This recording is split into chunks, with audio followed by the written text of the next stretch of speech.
doing quite well out there, and then that second goal pretty much killed you, didn't it? 40 minutes doing very well, I thought, against the top side. And, you have to keep it tight at places like this, and you have to work for the counter, which we did. Finding them killer moments, obviously that's the story of the season so far, before and with me. And that defined that period. And then, obviously, a soft goal from our point of view, only yardages, the back four just got a bit open for the first time. And good from them, because that's what they do. They slide and they look to play quick passes into the box, so fair play to them. And then really the second one, as a manager, it's hard to legislate for. And then once you're 2-0 down at a place like this, it's very difficult, we know that. And then we had to take the second half on. And at the end of the day, you saw why they're top of the league in the second half. So it's not always about us. There was lots of things we could have done better, but at the end of the day, they're a top side and they showed it in the second half. Bearing in mind what had happened in the final minutes of the first half, what was your message to them, players at the second half time? Well, to take on our performance, because once their nose is in front, it doesn't mean you can't get back into them games, but it's tough. But what are we going to do about it? And we tried, but they started so well in the second half. And it's difficult to play like this when they're so confident. They work, they tried, but they kept passing and playing, which they do.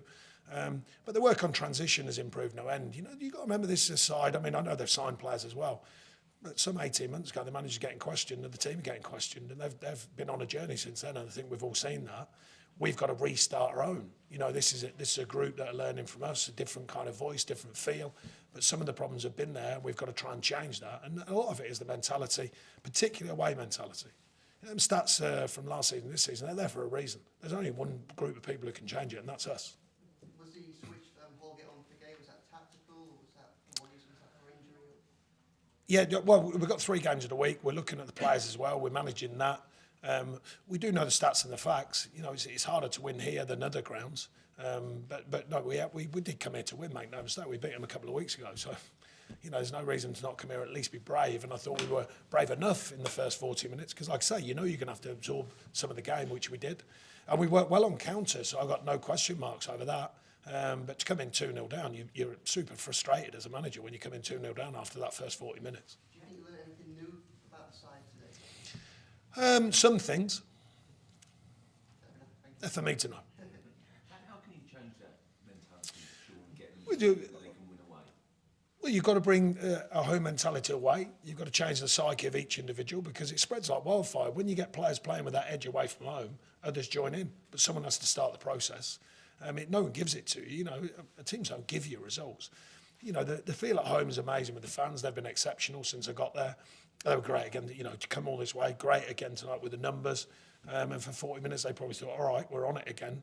And there was a lot to like about the performance against Villa as well. At home, we too many soft goals. I will say that since I've been here, there's too many soft moments, individual errors and stuff like that. But we created enough to score goals. And even first 40 minutes, I thought we did today. But all you can do is keep reinforcing it. All you can do is keep working with the players and give them that edge or help to give them that edge when they're away. But it's been there for a while, so it's not a new thing. Last season, this season, so it's a work in progress. I wasn't naive when I got it. I wasn't thinking it's just all an easy fix and you just roll into winning every game. And I wasn't thinking that when we beat these at home. I'm going to assure you, if you saw my interviews, all right, it's a step. There's lots of steps to be taken now. Say one from over there. Sorry to labour the point on the second goal. Can you just explain what kind of went on with it? Nope, I have no explanation. Just other than sometimes players get caught in 3 minds, not 2 minds, and it's just like one of them odd moments. They don't occur very often, but when they do, they always look like that. And we nearly got away with it, I think, with the VAR. I haven't seen it back, but I presume it was onside. Sure. Why do you think there's such a big difference between the performance levels in the first 40 and, let's say, the second half in particular? Obviously, you mentioned the second goal there, that's an individual error, but it felt like chalk and cheese, that first half to second half. No, but you've got to give credit to the opposition. These are the top side, everyone knows that. They're top of the league for a reason. They're not there by default, they're there by design. They're playing very well, they see the picture quickly, they're super confident, which, I've seen players who are super confident, players who people didn't even think were good players or not that good a player, at the last club I was at, and yet when you're super confident, look, I've finished 7th with a side that everyone thought would probably get relegated, So when players are playing at the top end of their performance levels, it spreads quickly. But when you're down there, it's how you can change that. So that's the key now, is how we can change that. there's still some good performance tonight individually, but now we've got to make sure that rubs off on everyone, where people are just off the mark. And the details are so important in Premier League football. People don't always see them. You wouldn't expect them to. Fans don't always see them. But the details are so, so important in Premier League football. You've been here at Everton for a month now. I just wondered how pleased you are about the progress from the team in that time.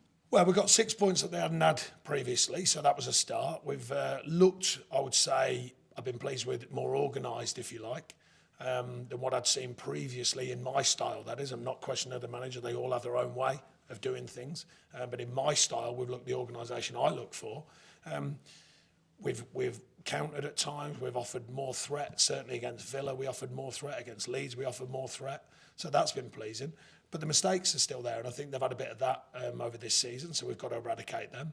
And just the details, you know, the constant search for the details to be right. And that's what, you know, one thing I noticed with Arsenal tonight, and I've seen Man City do it as well, you know, they keep a clean sheet at the end there. They're throwing bodies to keep a clean sheet. When Damari Gray gets his finishing, we're trying to score, and they're still throwing bodies. You know, Alex Woodward drove down the right, there's 4 bodies around him. That's when you're super confident. That's when players are playing with freedom. Not just attacking. Everyone sees the attacking side as managers. You see the defending side. You see the work in transition. You see the hard work that teams are putting in. And Man City have done that years after. You know, we can all talk about their passing, amazing at times. But trust me, the ball turns over at Man City, they are after you. They shut you down very, very quick. Their habits are good. And I think Arsenal showed that second half particularly, that the habits were good. With that in mind, are you happy with that element in Everton's performance in the second half? No, I'm not saying anything about ours. I'm putting it on them. The fact is we've got a lot to learn. And it's a continuing learning curve, football anyway. But certainly when you're having a challenging season, you've got to learn, and you've got to learn quickly. Is there any chance of Calvert-Lewin being back at the week? We'll see, but I think it'll be a close call because we've got to get him properly fit. I don't think he has been for a while now, so we've got to make sure he's properly fit because we can't put him in for one game and then lose more. There is a lack of threat up front. Well, I thought Neil's worked so hard again tonight. He's got another few chances or maybes. He did on Saturday. He had one cleared off the line. He had one cleared off the line against Leeds, I think it was as well. You know, I mean, he's a player that we know has got a record where he can score goals. But it's not just about one player, by the way. I keep hearing everyone talk about one player. You can't ask a team to defend and then say, well, but you're only allowed to one player to score.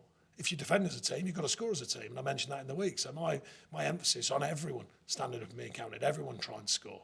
That's what I think. Right, folks. Cheers, everyone.